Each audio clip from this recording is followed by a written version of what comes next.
Assalamualaikum warahmatullahi wabarakatuh. Nama saya Dahlia Rafianti dari Prodi PGSD.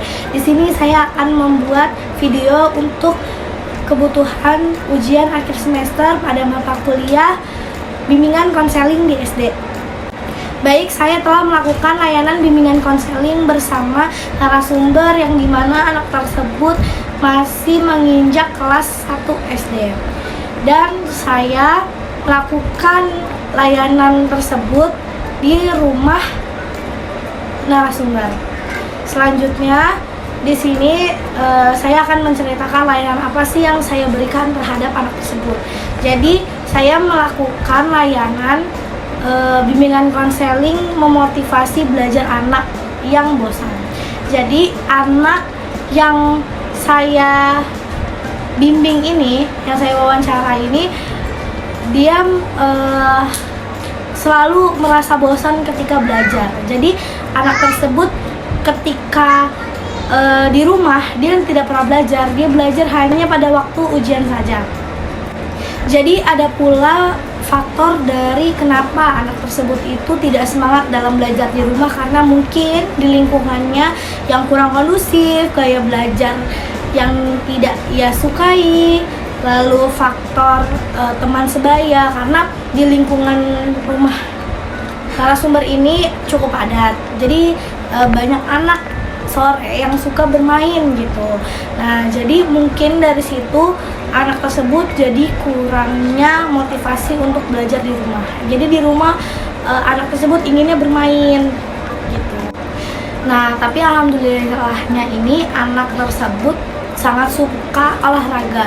Jadi walaupun dia itu agak sedikit pemalas untuk belajar di rumah maupun di sekolah, tapi dia mempunyai bakat olahraga yaitu berenang.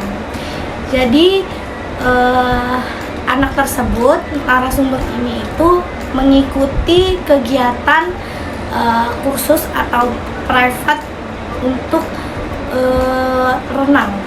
Karena sebelumnya itu memang di sekolahnya itu ada eskul renang.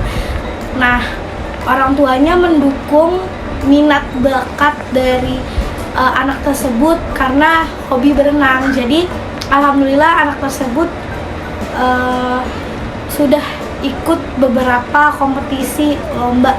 Anak tersebut walaupun malas gitu belajar, tapi ada beberapa pelajaran yang ia sukai seperti PJOK, matematika, bahasa Inggris. Nah, karena dia itu minat dengan mata pelajaran tersebut, jadi ketika anak tersebut belajar di sekolah, dia itu memperhatikan gurunya gitu. Nah, faktor lain kenapa anak tersebut malas belajar di rumah, mungkin dia itu terlalu kebanyakan kegiatan di sekolah dan kegiatan di luar sekolah. Jadi ketika di rumah anak tersebut inginnya istirahat atau enggak bermain.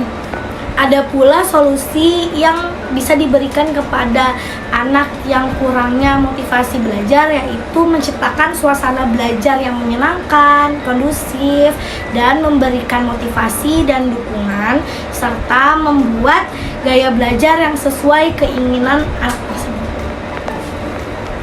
Nah, dikarenakan setiap anak itu mempunyai karakter yang berbeda, ada yang auditory, visual, dan kinestetik. Mungkin anak tersebut itu lebih ke kinestetik.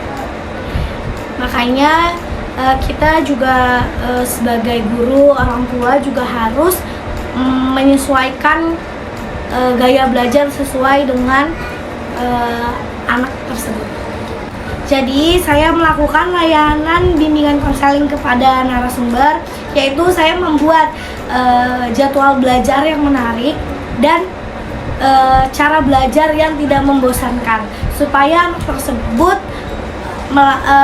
mempunyai motivasi belajar.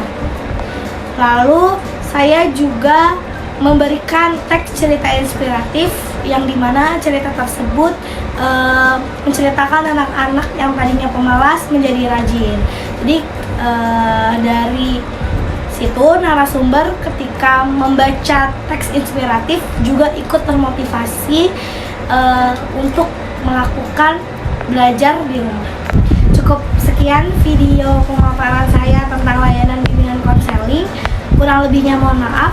Wassalamualaikum warahmatullahi wabarakatuh.